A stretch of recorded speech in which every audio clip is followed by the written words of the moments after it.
সব বন্ধুদের জানাই প্রণাম। আশা করি সবাই ভালো আছো। আমি অনেক অনেক বেশি ভালো আছি। আর তোমাদের জন্য নিয়ে এসেছি নিরামিষ তরকারির সবজি। এখানে রেডি করে নিয়েছি। এখানে ঝিঙে, মিষ্টি কুমড়ো, আলু, পটল আর নিয়েছি বেগুন। তো বেগুনটা আমি কাটিনি। এখানে মিষ্টি কুমড়ো, আলু, ঝিঙে, পটল আমি কেটে রেডি করে নিয়েছি। আর এর সঙ্গে যা যা লাগবে, কাঁচা লঙ্কা, ধনেপাতা, পেঁয়াজ, আদা, এগুলো সবই কুচিয়ে নিয়েছি আমি। এখানে একটা প্যান বসিয়ে দিলাম। প্যানে সর্ষের তেল অ্যাড করেছি। এই রান্নাটা সর্ষের তেল দিয়েই আমি করব। প্রথমেই আমি সবজিগুলো ফ্রাই করে নিব। সবজিগুলোর মধ্যে যেটা শক্ত, সেদ্ধ হতে টাইম লাগে সেটা আমি আগে দিয়ে দিলাম। যেমন আলুটা একটু টাইম লাগে সেদ্ধ হতে। তো এই সর্ষের তেলে আমি আলুগুলো ফ্রাই করে নিচ্ছি নুন হলুদ দিয়ে। চাইলে তোমরা নুন হলুদ ছাড়াই ফ্রাই করতে পারো, তবে নুন হলুদ দিলে হলুদের কালারটা ভালো লাগে, নুনে তাড়াতাড়ি সেদ্ধ হয়ে যায়। ওই জন্য আমি সবসময় সবজি ফ্রাই করার সময় নুন হলুদ দিয়েই করি। তোমরা যদি আমার এই প্রসেসগুলো ফলো করো তাহলে তোমাদের রান্নাটাও আশা করি আমার থেকে অনেক বেশি ভালো হবে। তো ভিডিওটা স্কিপ না করে শেষ পর্যন্ত ভিডিওটা দেখতে থাকো। আমি কি করে পাঁচমিশালি সবজি দিয়ে তরকারি বানাই এটাই আমি তুলে ধরার চেষ্টা করছি। আশা করি তোমরা এটা পুরো ভিডিওটা দেখলে তোমরাও এবার ট্রাই করতে পারবে। যারা নতুন রাঁধুনি আছো, একদমই কিছু জানো না, তাদের জন্য খুব ইজি হবে এই রান্নাটা। আলু দেওয়ার পরে আমি পটলগুলো দিয়ে দিলাম। এখানে সব আলু, পটল, ঝিঙে, মিষ্টি কুমড়ো আমি ভালো করে ছিলে ধুয়ে তারপরে এটা আমি ছোট ছোট করে কিউব করে কেটে নিয়েছি। পটলের পরে দিয়ে দিলাম মিষ্টি কুমড়োগুলো। তো যেটা যেটা দেরিতে সেদ্ধ হবে সেটাই আমি আগে দিয়ে দিচ্ছি। তো এগুলো আর আমি আলাদা করে ফ্রাই করলাম না, পরপর আমি দিয়ে দিচ্ছি। এইভাবে তোমরা অল্প সময়ের মধ্যে এইভাবেই সবজিগুলো ফ্রাই করে নিতে পারো। তো শেষের দিকে আমি ঝিঙেটা দিলাম, কারণ ঝিঙেতে একটু নরম থাকে, জলটা ছেড়ে দেয় আর তাড়াতাড়ি এটা সেদ্ধ হয়ে যায়। ওই জন্য ঝিঙেটা লাস্টের দিকে দিলাম। তো এইভাবে নুন হলুদ দিয়ে সব সবজিগুলো আমি ফ্রাই প্যানে সবজিগুলো ভেজে নিচ্ছি। সবজিগুলো ভেজে নিলে সবজির টেস্ট অনেক বেশি বেড়ে যায়।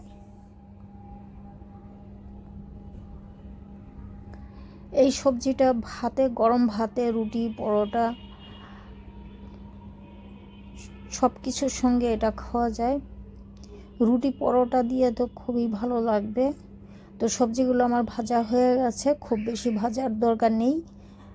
আর এখানে একটা কড়াই বসিয়ে দিলাম। কড়াইতে সর্ষের তেল দিয়ে দিলাম। সর্ষের তেল গরম হয়ে গেছে। প্রথমেই আমি একটা তেজপাতা চিড়ে দিলাম আর একটা শুকনো লঙ্কা ফোড়নের জন্য। আর এখানে দেব 1 চামচ ভরে পাঁচফোড়ন। পাঁচফোড়ন যদি বাড়িতে না থাকে, পাঁচফোড়ন নিজের থেকেও এটা বানানো যায়। পাঁচফোড়নগুলো ভাজা হয়ে যাওয়ার পরে আমি পেঁয়াজ অ্যাড করে দিলাম। এখানে মিডিয়াম সাইজে একটা পেঁয়াজ কুচি অ্যাড করলাম।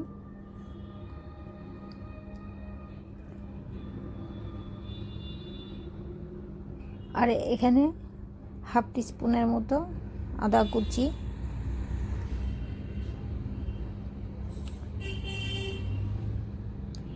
যারা নন ভেজ আছো তারা এই সবজিটা খেতে পারো। এর মধ্যে রসুন দেওয়া হয়নি আর পেঁয়াজ তো অ্যাড করেছি, চাইলে তোমরা স্কিপ করতে পারো।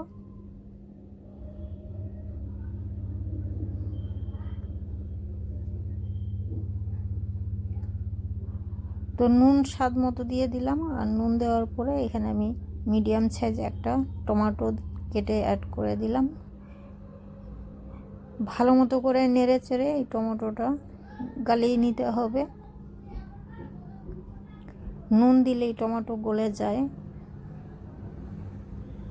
আর এখানে 2 চামচ ধনে পাউডার, হাফ চামচ জিরে পাউডার, 1 চামচ হলুদের পাউডার, 1 চামচ লঙ্কা পাউডার আমি এটা দিয়ে দিলাম। এটা একটু নেড়ে চেড়ে ভেজে নিব পেঁয়াজ আর পাঁচফোড়নের সঙ্গে। চাইলে তোমরা এটা একটু উষ্ণ গরম জল দিয়ে একটা মিশ্রণ তৈরি করে এটাও দিয়ে অ্যাড করতে পারো। তবে স্বাদ একটু কম বেশি হয়। যেমন পেঁয়াজের সঙ্গে যখনই আমরা কোনো মশলা গ্যাসের ফ্লেম লো করে এটা ভেজে তারপরে যদি কষে নিই জল দিয়ে, এটার স্বাদ অনেক বেশি বেড়ে যায়। আবার এক এক সময় দেখা যায় আমরা এই পাউডার মশলাগুলো উষ্ণ গরম জল দিয়ে একটা মিশ্রণের মতো তৈরি করে নিই। এটা দেখতে ভালো হয় কিন্তু টেস্ট অত ভালো পাওয়া যায় না। এক একটা রেসিপিতে এক এক রকমভাবে সব মশলাগুলো ইউজ করলে ভালো হয়। এই তো আমি ঢেকে দিয়েছিলাম 2 মিনিটের জন্য, যাতে পেঁয়াজ আর টমেটো গলে যায়। তো আমি মশলা ভালো মতো কষিয়ে নিয়েছি। এখন এই কষানো মশলার মধ্যে ভেজে রাখা সবজিগুলো দিয়ে দিলাম। সব সবজিগুলো একসঙ্গেই আমি দিয়ে দিয়েছি। এখন এই মশলার মধ্যে ভালো মতো করে নেড়ে চেড়ে কষে নেব। খুব বেশি কষানোর দরকার নেই, কারণ আমি প্রথমেই সবজিগুলো ফ্রাই করে নিয়েছিলাম আর মশলাও খুব ভালো করে কষিয়ে নিয়েছি। ঢেকে ঢেকে কষিয়ে নিলে মশলাটাও পেঁয়াজ আর টমেটো গলে যায়, মশলার গন্ধটাও অনেকটা কেটে যায়।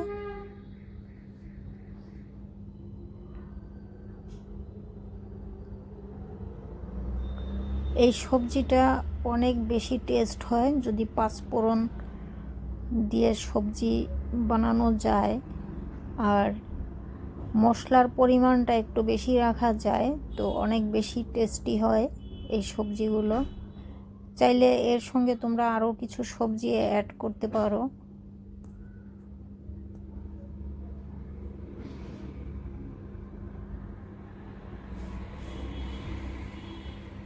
আমি এখানে 1.5 কাপ জল ইউজ করেছি।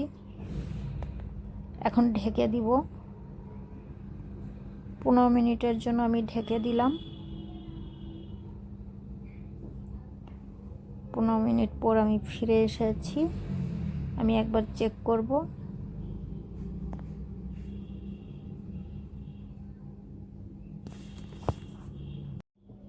তো সবজি ঠিকমতো গলেনি, আর একটু সেদ্ধ হবে। আমি আবারও ঢেকে দিচ্ছি। 5 থেকে 7 মিনিটের মতো ঢেকে রেখেছিলাম।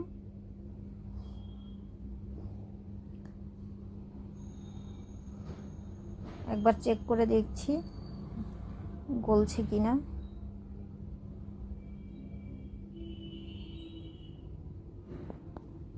তো সেদ্ধ হয়ে গেছে সবজি।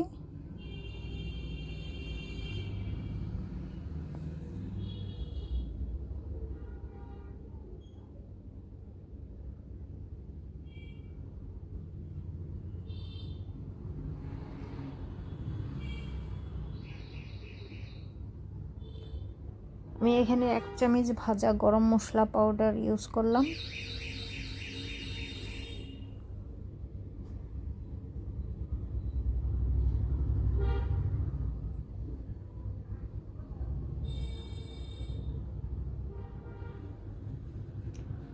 কাঁচা লঙ্কা কুচি দিলাম এখানে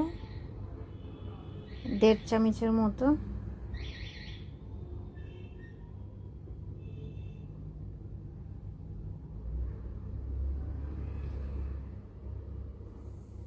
তো এটা আমি 2 মিনিটের জন্য ঢাকা দিলাম, গরম মশলার ফ্লেভার যেন সবজির ভেতরে ঢুকে যায়। তো 2 মিনিট পরে আমি ঢাকনা খুলে দিলাম। খুলে আমি ভালো মতো করে নেড়ে চেড়ে নিলাম। সবজি সেদ্ধ হয়ে গেছে অনেক আগেই, শুধু ফ্লেভার পাওয়ার জন্য আমি ঢাকাটা দিয়েছিলাম কাঁচা লঙ্কা আর গরম মশলার। এখন আমি ফ্রেশ ধনেপাতা দিয়ে দিচ্ছি ছিটিয়ে। দেওয়ার পরে আমি এটা নামিয়ে দেব।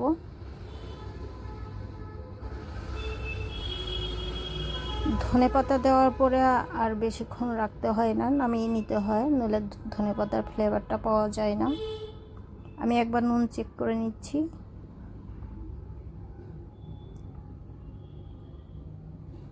তো অল্প নুন লাগবে, আমি নুন অ্যাড করে দিলাম।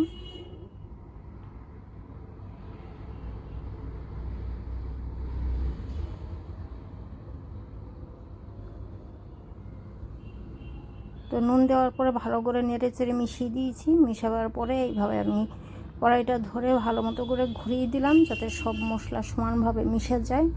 তো আশা করি আমার ভিডিও ভালো লেগেছে।